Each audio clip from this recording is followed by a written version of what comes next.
Hi there, this is Dr. C. Sonia, Assistant Professor in Chemistry, SMS College of Technology.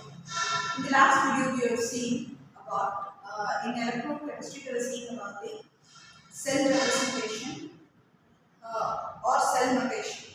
Okay, today we are going to see more about the oxidation potential, reduction potential, and also we are going to see how we are going to calculate the EMF of a cell. Okay, so oxidation potential, it is represented by EOP. Okay, so elements which have the high tendency of losing electron, or the elements which is oxidized, it is known as the element oxidation potential of a element. Reduction potential, that is represented by ERP. So elements with a high tendency to gain electron. Reduction means they will gain electron or they are reduced. Okay, so these are the reduction potential of an element. Okay, so the element ERP, that is reduction potential, will be equal to negative, okay, minus E of oxidation potential. Okay, so the reduction potential will be equal to minus of oxidation potential for a particular element. Now, it's something important you have to know, that is oxidizing agent.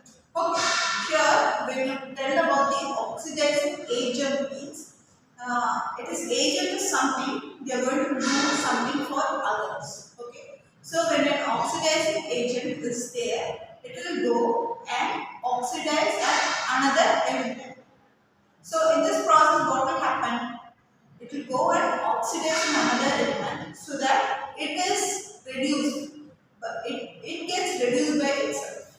Okay, so oxidizing agent will oxidize in another element and it will get reduced. Okay, similarly, reducing agent.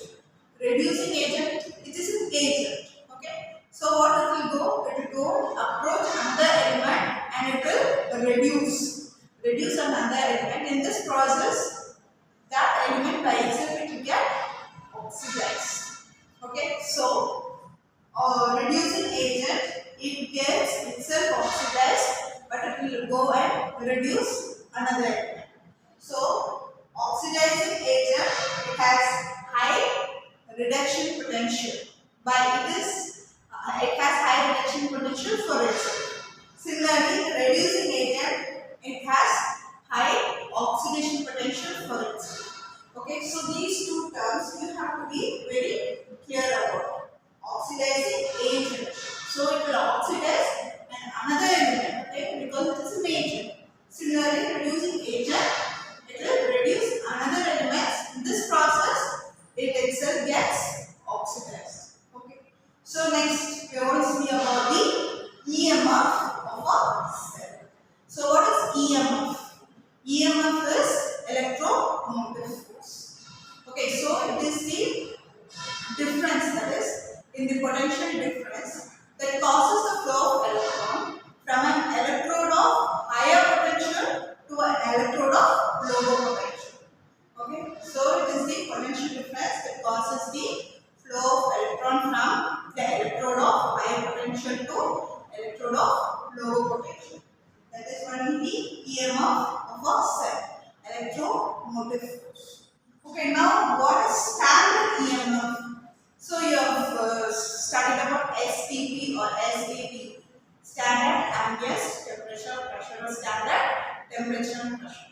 Okay, so when the concentration of the solution is 1 molar, the temperature is 298 Kelvin, and the pressure is 1 atmosphere, it is called the standard condition.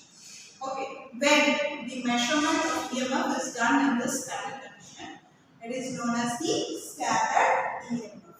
So standard EMF will be equal to standard reduction potential of the right hand side electrode. Okay, so which is right hand side electrode? In a galvanic cell, you have the right hand side electrode as the cathode, right? So standard reduction potential of the right hand side electrode minus standard reduction potential of the left hand side electrode. So in a galvanic cell, the left hand side you have the anode. Okay. So here E cell or E naught of the cell, E naught it represents the standard condition. Okay. E naught of the cell will be equal to E naught of right hand side, right, or you can write it as cathode. Okay. E right or E cathode minus E naught of left.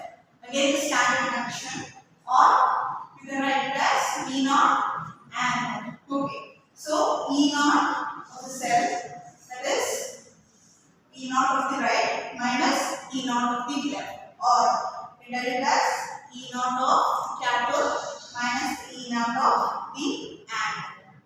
Okay. So next you have four important factors that alters or that